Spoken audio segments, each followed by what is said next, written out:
तर hello guys, welcome to my channel Gauri Umesh Pawar. तर आज आम्ही आलो आहोत हनुमान धाराला आणि ही आहे कुठे स्थित आहे मी कुठे दिसते चित्रकूटमध्ये. आणि इथे ना म्हणजे झिप लाईन आहे. आम्ही त्याच्यावरतून वरती आलो. पायऱ्या 1000 पायऱ्या आहेत. मग तिथून आम्ही वरती येऊ नाही शकत, तर आम्ही आलो आहे झिप लाईनवरतून वरती. तर आता आपण हे तुम्ही बघू शकता जे समोर आहे जय श्रीराम हे लिहिलेलं आहे ना, तिथे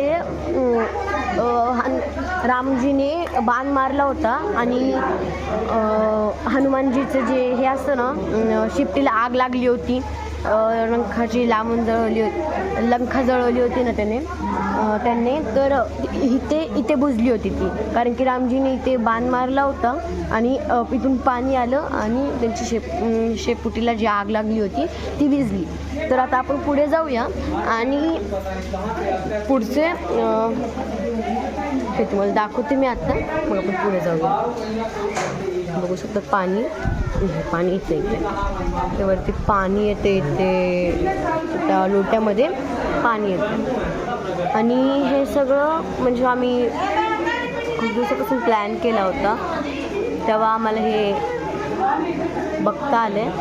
आणि बघू शकतात राम सीता केवढी मस्त मूर्ती आहे. आपण पुढे जाऊया. सगळे असं खंडर आहे एकदम, म्हणजे खूपच खंडर आहे हे सगळं. ते माकड पण खूपच भीती वाटते मला. तर आता तो वरती जाऊया. मी चप्पल घालूया आपण आणि वरती जाऊया. चल चप्पल घालायला लवकर खाली जाऊया आणि चप्पल घालून